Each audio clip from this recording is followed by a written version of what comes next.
Hi, everyone. I'm Lindsey Moppert here, joined by our NFL and Bills insider, Vic Carucci. Vic, it's Friday. Happy Friday. I hope you've had a great week.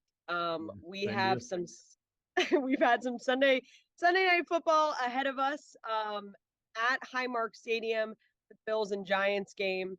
A couple of big storylines with this one, and we'll start here. It was announced today that the Giants starting quarterback Daniel Jones is ruled out after he was questionable during the week. It kind of seemed like things didn't really get better.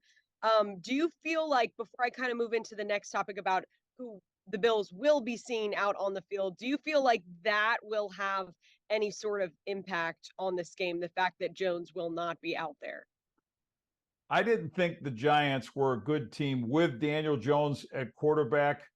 I think they could be slightly worse with Tyrod Taylor because Jones at least was a starter and is a starting level player, even if he hasn't played so well. Tyrod Taylor is pretty much the journeyman guy, mostly a backup quarterback. And I think even though Bills fans are familiar and the Bills are familiar with him because of his time here, he's still a guy that has limitations. And yes, he's got a bit of a stronger arm than Jones, but he's not a guy who takes a lot of risks with his throws, will hold the ball, probably take some sacks that he shouldn't take.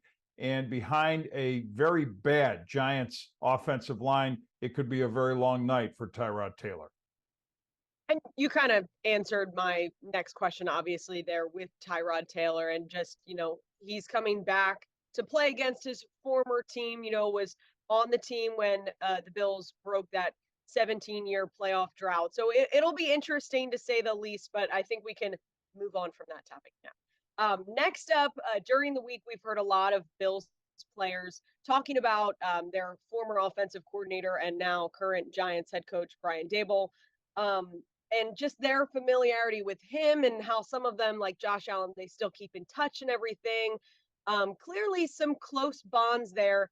And there's been a lot of talk about, Daboll and his familiarity with Josh Allen and this offense. Do you feel like that will play a big role in this game? I don't know how big a role it will play, but it should be at least somewhat of a factor because Brian Daboll knows Josh Allen as well as any coach can know a player, was largely responsible for Allen's biggest development as a quarterback. And even though I'm sure there are some changes, not only to Allen's game, some adjustments he's made on his own without Daboll, and also the nomenclature of the Bills' offense. It isn't like Brian Daboll has a complete understanding of every play that's going to be called, but he certainly has great insights into the strengths and weaknesses of Josh Allen and the overall offensive approach. He knows, of course, Ken Dorsey, and Ken Dorsey learned at the elbow of Daboll as far as being a coordinator and a play caller. What will be interesting will be how the Giants defense, Don Wink Martindale, their defensive coordinator, how much he benefits from the knowledge that Brian Daboll shares with him thoroughly about Josh Allen. And okay, this will be some of the blitz combinations that you should use. Maybe you shouldn't use that so much because of how Allen can handle it. Those kinds of conversations, I think, are important for the Giants and their preparation. But in the end, I don't think it's going to override the big talent gap between the Bills and the Giants. Right. And you think about it too, it's not like that's not public knowledge, that the Bills also know that Daboll has that kind of history with Allen in this offense. So that's not really something hidden that they'll be sure to think about. Now, our next topic, kind of big one for the Bills, but also for the Giants, just injuries across the board. We've seen it on both squads, but specifically for the Bills, just the defensive injuries. In I believe it was week 4, you lose Tre'Davious White, then week 5, Matt Milano and Daquan Jones out indefinitely. So do you feel like with this game, or maybe even in the foreseeable future, those games, these defensive injuries will kind of play a part and maybe affect the outcome? It's going to be interesting to see what this defense looks like, our first glimpse right from the beginning of a game without Matt Milano and without Daquan Jones, of course, along with Tre'Davious White. Those are big holes to fill in this defense, and they're not going to be filled, I don't think, any appreciable way for the foreseeable future. These are going to be areas that opponents can exploit. Now, how much can the Giants exploit them? We'll see.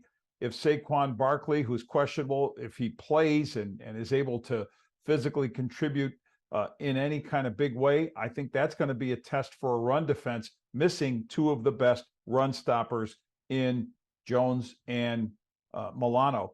But this may not be the game that shows us just how much the Bills miss those two guys, or Tre'Davious White for that matter.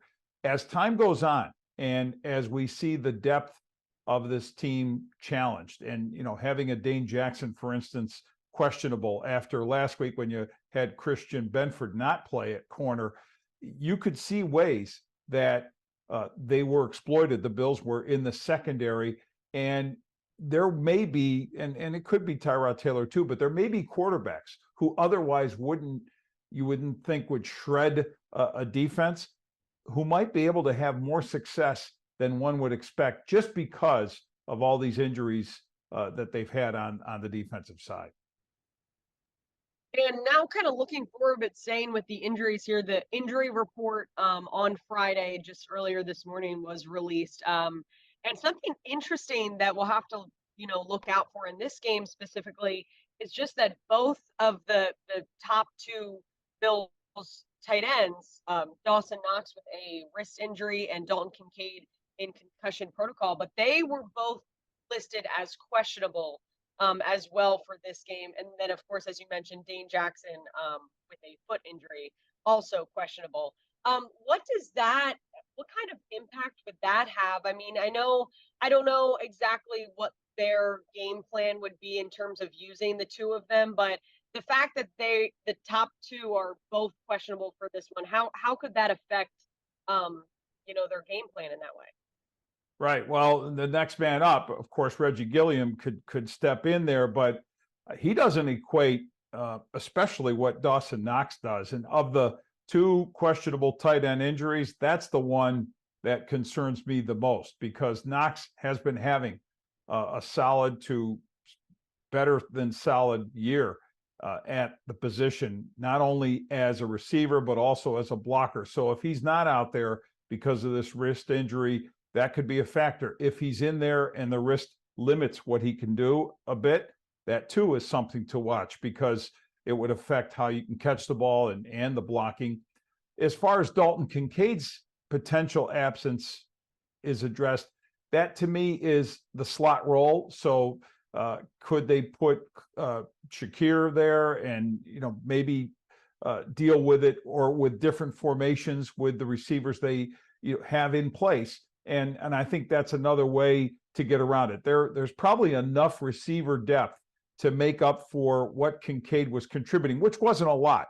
He's pretty much been a large slot guy, a guy whose routes have been designed to just move the sticks, to help them get those intermediate gains.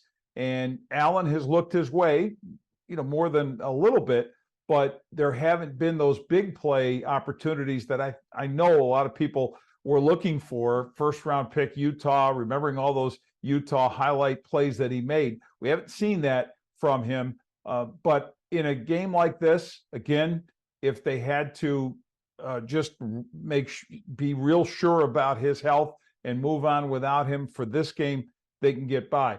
Even without Knox, probably in this game, they could get by. But that is something that I think could be felt more from the standpoint of Josh not having that tight end target on top of what else he has. Yeah, I completely agree. I think we all had thoughts that maybe Kincaid would have played a bigger role by now.